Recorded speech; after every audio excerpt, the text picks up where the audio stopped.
Olá, eu sou Carlécio e estamos aqui para mais um dia de estudos de O Livro dos Espíritos, na sua parte 1, capítulo 2, dando continuidade ao nosso curso organizado pela Associação Espírita Allan Kardec, através do seu departamento de cursos neste ano de 2021.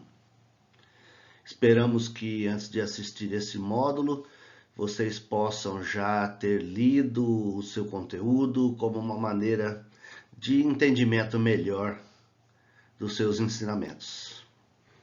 Então vamos lá. O capítulo chama-se Elementos Gerais do Universo. Como primeiras perguntas, na sua parte inicial, que é o conhecimento do princípio das coisas, em sua pergunta 17 é perguntado: é dado ao homem conhecer os princípios das coisas? E os espíritos respondem: não neste mundo. E no 18 foi perguntado: um dia o homem penetrará nesses mistérios? E os espíritos, à medida que se depurar, mais lhe será necessária outras faculdades. É interessante a gente notar que os espíritos migram entre mundos, para a sua evolução. E que o nosso planeta hoje, a Terra, tem os seus limites de conhecimento, até mesmo de faculdades, para a gente compreender as coisas. É interessante notar que, como veremos ao longo do livro, muitas vezes os espíritos têm uma barreira linguística e intelectual para nos explicar determinadas coisas, justamente pela falta de faculdades nossas para entender, e até mesmo de vocabulário apropriado para conceitos que ainda não compreendemos. Um exemplo disso, porque a gente pode achar que durante o Livro dos Espíritos vai ter muitas perguntas, que os espíritos vão falar: não consigo responder, sua linguagem é pobre. Então, às vezes a gente pensa assim: como assim não consigo responder? Tudo que eu sei eu consigo explicar, Parece que é um conceito assim normal. Se os espíritos que deram as respostas sabiam do que estava falando, eles saberiam explicar para a gente. Mas analisem da seguinte maneira: a gente conhece a diferença entre a cor vermelha e a cor azul, não é verdade? Imaginemos agora que a gente tivesse que explicar para uma pessoa a diferença entre a cor vermelha e a cor azul. Seria meio fácil, não seria? Agora imagine se essa pessoa fosse cega de nascença. Ela não teria capacidade de entender os nossos argumentos, porque ela nunca viu um vermelho, um azul. Não adianta falar que o vermelho é uma cor quente, não é? Para ele, esse termo não teria validade. Então, os espíritos realmente têm dificuldade de explicar para a gente muitas coisas por falta de conhecimento anterior e também de vocabulário.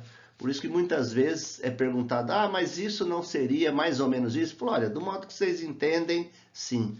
Quer dizer, explicar alguma coisa por analogia. Agora, já que a gente não tem esse conhecimento, na questão 19 eles perguntam assim: pode o homem, através da ciência, descobrir alguns desses segredos? E os espíritos nos respondem que até certo ponto sim, mas a ciência baseia-se as suas teorias em pesquisa. Essas teorias que sempre partem do que é aceito como verdade científica para provar novas descobertas, têm sido constantemente derrubadas à medida que o aparelhamento da ciência se depura. E aí pergunta: é dado ao homem receber através de comunicações alguns desses segredos que lhe serão imperceptíveis? Os espíritos respondem: sim, sempre que Deus achar conveniente. A ciência, cada vez mais, a gente entende que ela cria aparelhos e métodos para a investigação científica que permite a ela comprovar ou abolir certos conceitos tidos como corretos. Não é verdade? Agora, de vez em quando, uma teoria dessa é desmentida por algum fato científico novo que acontece. Isso normalmente através da descoberta de um novo aparelho, de um novo tipo de medição, de um novo tipo de detecção desse tipo de coisa. E às vezes algumas teorias que são baseadas em teorias já aceitas devem todas cair por terra porque aquela teoria lá atrás foi comprovada que não é verdadeira, né? E sobre o homem receber através de comunicações, a gente como espírita está cansado de saber, né? Que a gente recebeu uma revelação do alto através de Moisés, uma através de Jesus, e agora a terceira revelação, que é através do Espiritismo. Então, claro que quando a humanidade precisa e está apta, ela recebe do alto um empurrãozinho para que o progresso se torne mais rápido. Há uma outra parte do capítulo Espírito e Matéria. Questão 21. A matéria existe desde que a eternidade existe ou foi Deus que criou? E aí os espíritos respondem, só Deus sabe. Mas é impossível a gente imaginar um Deus ocioso. Daí ele pergunta assim, a matéria é o que pode ser medido e nos impressionar os sentidos? E a resposta vem assim, ó, do nosso ponto de vista, sim. Não podemos falar do que não conhecemos, mas existem matérias e estados tão sutis e etéreos que não os percebemos. Digamos assim, como a teoria científica, né? Como foi frisado na aula anterior, a ciência considerava o início de tudo baseado na teoria do Big Bang, que é aquela explosão que houve entre 8 e 12 bilhões de anos atrás, da onde surgiram todos os planetas e estrelas e tal. Mas a pergunta é essa, né? A respeito da matéria sempre ter existido. A ciência parte daí para frente. Mas a nossa pergunta como espírita seria, e antes disso? Como que essa matéria foi parar lá antes de se concentrar e juntar tanta energia que ela explodiu? O que causou essa concentração de matéria em um determinado local do espaço? Não é? Segundo os espíritos, só Deus o sabe, né? A gente ainda não tem capacidade para entender isso.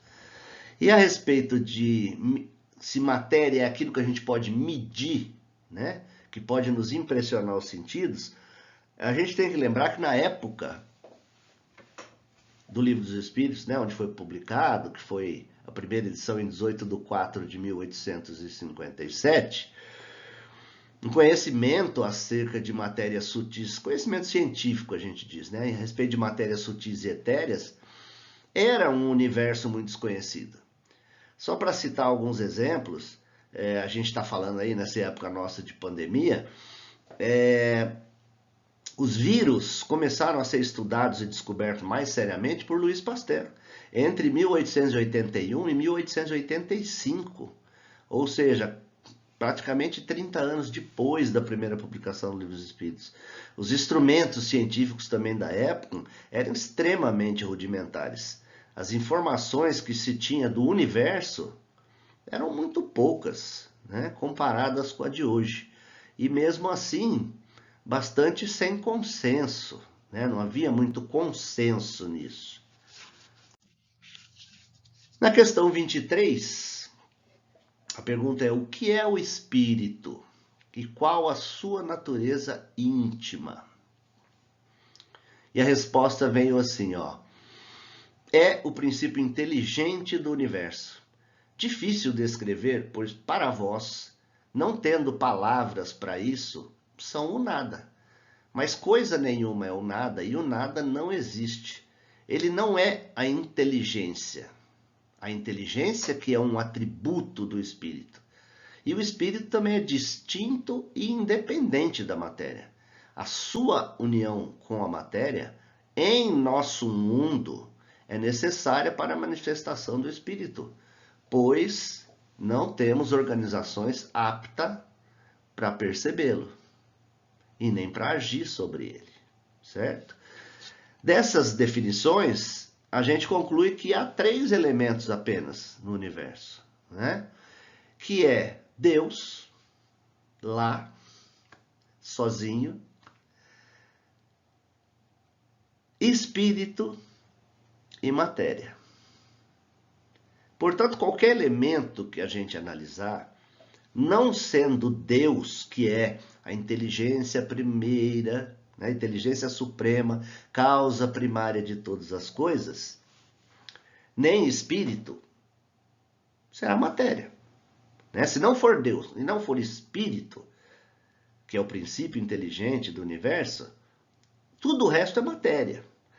Então, se a gente for pensar assim, ó, luz, som, fluido magnético, fluido elétrico, tudo isso são matérias em movimento.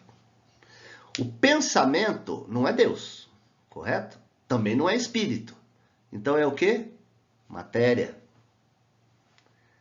Daí a gente empreende, deduz disso, o quão complicado que é o fato, por exemplo, você imagine de uma cozinheira fazendo uma comida com raiva, com aqueles pensamentos raivosos, emitindo matéria na direção daquela comida, quanto vai ter de elemento deletério ali, né? Claro que ninguém vai receber isso sem seu merecimento, mas aí a gente entende o que é a gente ter que fazer as coisas sempre com felicidade, sempre com alegria. Porque aí a gente vai colocar essa matéria no trabalho que a gente está fazendo. E aí, eles tentam concluir assim, então há dois elementos gerais do universo, a matéria e o espírito. Aí ele fala, sim, e acima de tudo, Deus, o Criador, Pai de todas as coisas. Deus, o Espírito e a matéria constituem o princípio de tudo o que existe, a trindade universal. Mas ao elemento material tem que se juntar o fluido universal, que desempenha o papel intermediário entre o espírito e a matéria, pois ela é grosseira demais para que o espírito exerça ação sobre ela. Esse fluido universal, também chamado de fluido primitivo ou elementar, tem propriedades especiais que, combinadas com a matéria, permitem ao espírito se manifestar. É o agente que o espírito se utiliza para isso. O que a gente chama de fluido elétrico, fluido magnético, são apenas modificações do fluido universal, que é parte do que a gente estava falando antes. Quanto às propriedades da matéria, é muito interessante esse raciocínio da época aí do 1850 e poucos, a pergunta ser assim, se a ponderabilidade era um tributo essencial da matéria. E a resposta veio, da matéria como entender, sim. A matéria sutil é etérea. A matéria sutil e etérea vos é imponderável. Porque é da maneira que entendeis. Agora existe matéria sutil, matéria etérea, que seria imponderável. E aí vem a pergunta em seguida, a matéria é formada de um só ou de muitos elementos? E aí ele coloca assim, de um só elemento primitivo. Todos são transformações desse fluido. Mesmo os que considerais primitivos. E suas diferentes propriedades são devidas às modificações que as moléculas elementares sofrem. E só existem devido à disposição dos órgãos destinados a percebê-la. Quando eles falam que o ponderável é só aquilo que a gente pode medir, e ele fala de matéria como entender, sim, a gente pode deduzir o seguinte, nessa época da primeira publicação do Livro dos Espíritos, os aparelhos científicos que eles tinham para medir coisas eram muito rudimentares. Então eram muito poucas coisas em relação à nossa ciência de hoje que poderia ser medido. Hoje a gente tem, telescópios termomagnéticos, telescópios magnéticos, telescópios de infravermelho, e isso faz com que a gente hoje possa medir muito mais coisas, do que naquela época. Então era muito razoável na época ter essa pergunta se a ponderabilidade é um tributo essencial da matéria. Obviamente que não tem como, né, a gente dizer que na época era muito, muito elementar mesmo, né, a gente poder falar em ponderabilidade, porque basicamente se tinha comprimento, peso, é isso que a gente determinava nas matérias, né? Então a gente tem que lembrar também, vamos voltar para cá, a gente tem que lembrar também que na nossa ciência os materiais diferentes são formados por elementos diferentes, né? Chamados primitivos, aqueles da tabela periódica. Mas que quando eles são combinados, eles têm outras propriedades. Por exemplo, H2O, 2 átomos de hidrogênio e 1 átomo de oxigênio. Quando eles se juntam, eles perdem aquelas características do hidrogênio e do oxigênio e formam água. Se você botar mais um átomo de oxigênio aí, ela já passa a ter outras propriedades, propriedades corrosivas, que é o H2O2, né? Outro exemplo que a gente pode dizer, por exemplo, é o grafite e o diamante, eles têm a mesma composição química, carbono, hidrogênio e oxigênio, só que devido à sua manifestação no espaço, né? A maneira como está disposta espacialmente esses átomos, eles podem ser grafite e diamante apenas por essa alteração de forma espacial, que traduz no grafite uma opacidade, né? Uma dureza e uma transparência que é muito inferior à do diamante, né? O diamante é muito mais duro, muito mais opaco e muito mais transparente, mas tem os mesmos elementos, apenas molecularmente, espacialmente elas são colocadas de maneira distinta, né? E se a gente pegar, por exemplo, a parte mais indivisível, vamos supor assim, do hidrogênio. Se a gente tem uma tantada de hidrogênio, a gente vai dividindo, dividindo, dividindo, ele vai continuar sendo hidrogênio até a gente conseguir separar uma molécula de hidrogênio. Mas a ciência fez mais. Ela pegou essa molécula de hidrogênio e começou a quebrá-la, estudá-la. Então, lá dentro de um átomo de hidrogênio, a gente tem prótons, nêutrons, elétrons, e a ciência tem outras subdivisões, tal e tal e tal, mas o Espiritismo nos diz que se a gente for quebrar, por exemplo, pegar um elétron e for quebrando, quebrando, quebrando ele até uma parte chegar indivisível, essa partinha indivisível será fluido cósmico universal. Ou seja, o fluido cósmico universal forma todos os átomos e moléculas do nosso universo. Na outra parte, a gente vai ver sobre o espaço universal. E aí na pergunta 35, a pergunta é: o espaço é infinito ou é limitado? Os espíritos respondem: infinito. Vamos supor que a gente supuséssemos ele limitado. Aí a pergunta viria: o que haverá para além dos limites? Não é nessa pequenina esfera em que vos encontrais, no caso a nossa Terra, né, que podeis compreendê-lo. O que te parece vazio está ocupado por matéria, que te escapa aos sentidos e aos teus instrumentos. E na 35, o vácuo absoluto existe em algum lugar do espaço universal? Os espíritos respondem: não, o que te parece vazio está ocupado por matéria que te escapa aos sentidos e aos teus instrumentos. Olha que interessante. Por que a gente fala isso? Por que os espíritos nos deram essa resposta? Hoje a gente conhece muitas grandezas no espaço, né, através da ciência. Mas mesmo essas grandezas que a gente conhece foram se tornando algo muito além da nossa imaginação, né? Tomemos, por exemplo, o universo conhecido. O que é o universo conhecido pela nossa ciência? É aquilo que os cientistas aqui no nosso planeta conseguiram descobrir a respeito do que está em volta, certo? E isso tem um certo limite, né?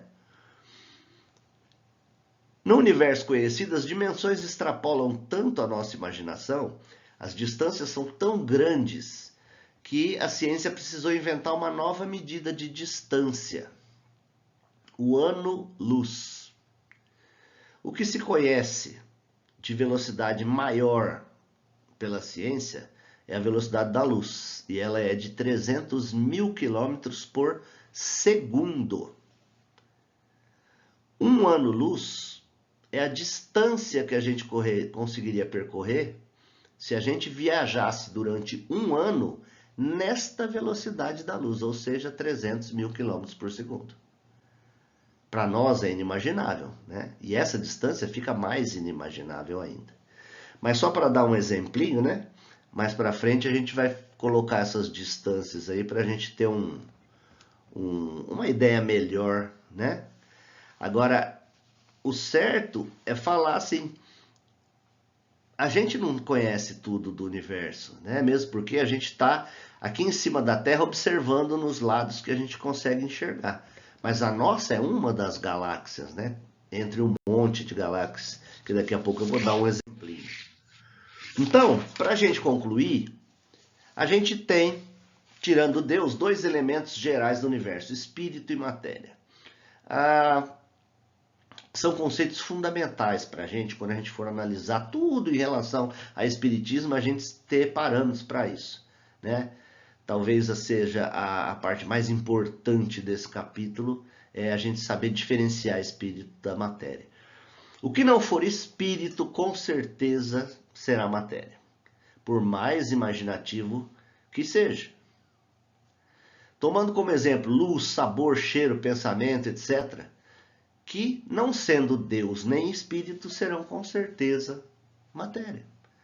Excetuando-se os aparelhos científicos, eletrônicos de que dispomos, precisamos, para a nossa percepção pessoal, de luz e ar para identificarmos com os nossos aparelhos sensores.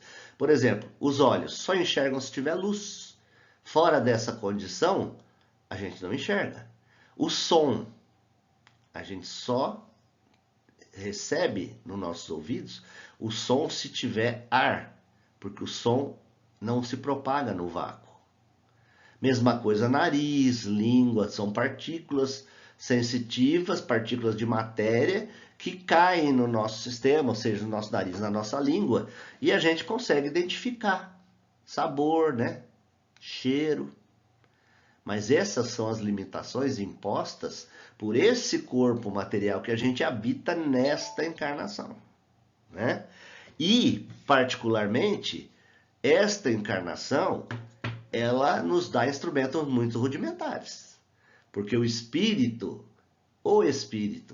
não tem um órgão para enxergar, não tem um órgão para ouvir. O espírito simplesmente vê, o espírito simplesmente ouve, não é? Agora, quando a gente encarna, na utilização deste espírito, deste corpo, né, pelo espírito, as nossas percepções têm que ser canalizadas pelos aparelhos que a gente tem. E, infelizmente, os aparelhos que a gente tem não são lá essas coisas, né? Mas para nossa manifestação aqui no nosso planeta, no nosso estágio evolutivo, eles são mais do que suficientes. E para isso a ciência, então, lança a mão de aparelhos, para que a gente possa ver, enxergar e saber e sentir coisas que os nossos aparelhos não têm condição de fazer.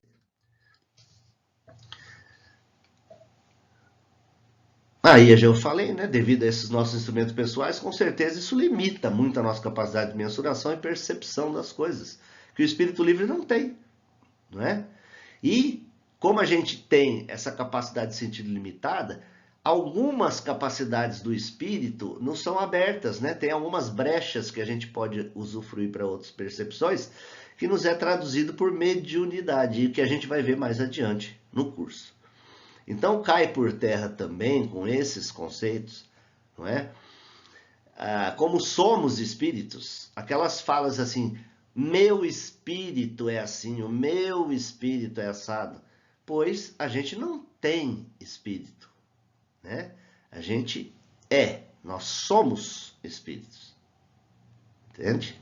Então, esse é um conceito muito, muito basilar que a doutrina também nos traz. O espírito existe e o espírito é uma individualidade inteligente. Por exemplo, eu não tenho espírito, eu sou um espírito. Para ilustrar um pouco o que os espíritos nos falaram sobre o universo, né? De acordo com os nossos parâmetros científicos atuais, foi criada essa distância, ano-luz, que eu já falei e tal, né? Então, tudo começou para a ciência, essa é a teoria que hoje é aceita, com a grande explosão, Big Bang em inglês, que é uma teoria cientificamente aceita e não contestada desde 1948, e que esse Big Bang teria ocorrido entre 8 e 12 bilhões de anos atrás. A gente tem informações que o nosso planeta Terra começou a sua formação há 5 bilhões de anos atrás. Ou seja, antes disso ele era uma bolinha de fogo voando no espaço, presa, sabe lá que grande parte de matéria, que depois se desprendeu e acabou virando o planeta Terra. Como localização, né? A nossa galáxia é chamada de Via Láctea. E ela tem esse nome, foi batizada, porque se a gente tiver a oportunidade um dia de estar num campo, numa fazenda, bem longe da cidade, durante uma noite sem nuvens, e a gente olhar para o céu, a gente vai ver tanta estrela que parece um caminho de leite. Por isso esse nome, Via Láctea, né? Em termos de tamanho, a nossa Terra tem 40 mil quilômetros de circunferência. E como ela dá um giro em si própria a cada 24 horas, que é o nosso dia, né? A gente gira junto com ela a aproximadamente 1.666 km por hora. E a gente acha que a gente está parado, né? A distância entre a Terra e a Lua é de 384.403 quilômetros. Se a gente viajasse na velocidade da luz, a gente demoraria praticamente 1,5 segundos para sair daqui da Terra e chegar na Lua. Como a luz do Sol, que é matéria, porque não é espírito e não é Deus, a luz do Sol, ela demora para sair do Sol e chegar na Terra 8,5 minutos. Olha como as distâncias no espaço são enormes. A gente fala em ano-luz, mas 8,5 minutos luz é a distância entre a Terra e o Sol. A distância da Terra, na nossa Terra, ao centro da nossa galáxia, a Via Láctea, é de 30 mil anos-luz. Ou seja, se a gente quiser sair da Terra e viajar até o centro da galáxia, a gente demoraria 30 mil anos viajando na velocidade da luz, 300 mil quilômetros por segundo. A largura da nossa galáxia inteira, porque a nossa galáxia parece um disco voador. Se você olhar de cima, você vai ver um círculo. Mas se você olhar de lado, ela tem um núcleo que parece uma bola, né? Então ela fica com um formato, parece assim, de um disco voador, como a gente costuma imaginar eles assim, né? E a largura da nossa galáxia é 100 mil anos-luz, com um núcleo de 6.550 anos-luz de diâmetro, que é uma bola, né? Um sistema solar é um conjunto de planetas girando em torno de uma estrela. Então o nosso sistema solar, né, são aqueles planetas que a gente já conhece e que giram em torno de uma estrela chamada Sol. Na nossa galáxia, a Via Láctea, há uma estimativa de estrelas feita pela ciência de 70 sextilhões de estrelas, ou seja, 10 elevado à potência 22. E uma estimativa de que existam 100 bilhões de planetas em nossa galáxia, ou seja, esferinhas igual à Terra, ou maiores ou menores, girando em torno de uma estrela. Então a gente vai vendo que a gente é muito pequeno, né? Vamos para ilustrar agora, mostrar algumas imagens do que a gente está falando sobre o espaço, né? Sobre o universo. Essa é a nossa Terra, vista de fora, né? Majestosa, colorida, muito bonita, com um grande percentual de água, uma coisa maravilhosa. E esta aqui é uma foto tirada, deixa eu ler aqui, esta imagem da Europa, tirada da Estação Espacial Internacional pelo astronauta da NASA, Terry Vitz, mostra nuvens e a aurora boreal em detalhes. Olha que lindo, a aurora boreal ali em cima e as luzes dos países acesas à noite, né? Com lugares mais concentrados, outro menos, tal. No nosso sistema solar, esses são os planetas que existem. A gente pode notar que a Terra, que está ali logo à direita daquela bolinha azul claro, é bastante insignificante perto de Júpiter, Saturno, Netuno, Urano, né? Apesar de ser maior que Vênus, Marte e Mercúrio. Mas ela é, vamos dizer assim, pequenininha, né? Comparando-se a Terra com o Sol, aí a gente vê como Júpiter, que é um planeta monstruoso que a gente viu no slide anterior, fica pequenininho perto do Sol. Isso nem pensar então na Terra, que olhando aí nessa gravura, ela é esse pontinho aí embaixo. Olha o nosso tamanho perto do Sol, como é ínfimo. Aqui, só para a gente ter uma ideia, a gente acha que Sol é o bichão, tá ali escrito ali para cima da onde está aquela bola azul claro ali à direita, Soleil, que é o nosso Sol. A gente vê que tem estrelas que são muito maiores, né? Sirius, Pollux, Arcturus, Aldebaran, Rigel. Olha Antares, olha Betelgeuse, em comparação com o Sol. O Sol é aquele pontinho amarelo. Betelgeuse é esse círculo maior aí. Quer dizer, se a gente for comparar a Terra com Betelgeuse, não dá nem para representar nesse desenho.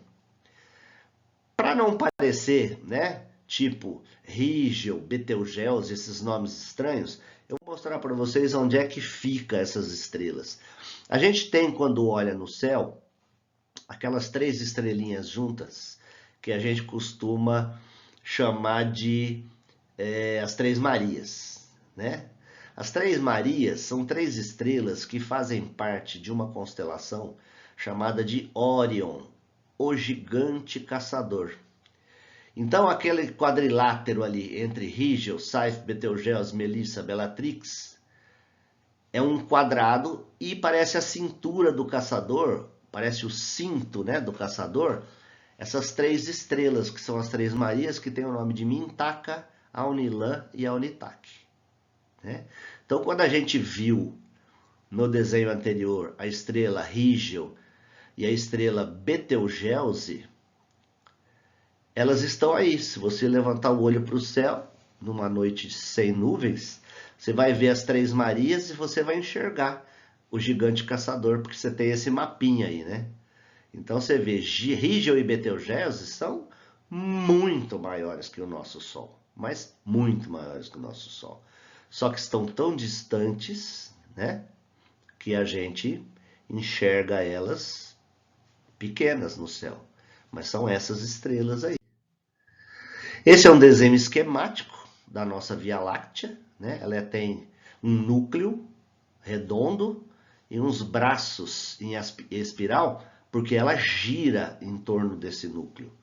E num desses bracinhos, esse esquema aí é americano, então tá lá, our sun, quer dizer, o nosso sol, ele está ali, naquele pontinho ali, num daqueles bracinhos, esse é o sol. E aí os planetinhas girando em volta. Agora, a gente falou, em termos de ponderabilidade, no macrocosmo, certo? Que seriam aquelas distâncias enormes, tal, né? Agora, o microcosmos também tem coisas enormes de pequenas. Então a gente fala assim, que é muito difícil precisar o número de células que nascem e morrem em nosso organismo a cada dia. Mas é uma estimativa científica calculada que o corpo de um adulto produza em média 300 milhões de células por minuto. Ou seja, 432 milhões de células por dia. É uma renovação que ocorre principalmente em tecidos epiteliais, conjuntivos, no nosso sangue e tal. E essa taxa pode variar em algumas situações, por exemplo, quando o corpo precisa reparar uma lesão. Então a gente vê que hoje a nossa ciência tem uma ponderabilidade muito grande, tanto para coisas enormes quanto para coisas pequenas, que com certeza na época da publicação do Livro dos Espíritos isso não existia. Eu espero que essa aula tenha sido produtiva e que a gente possa se encontrar em nome de Jesus num breve tempo. Até mais.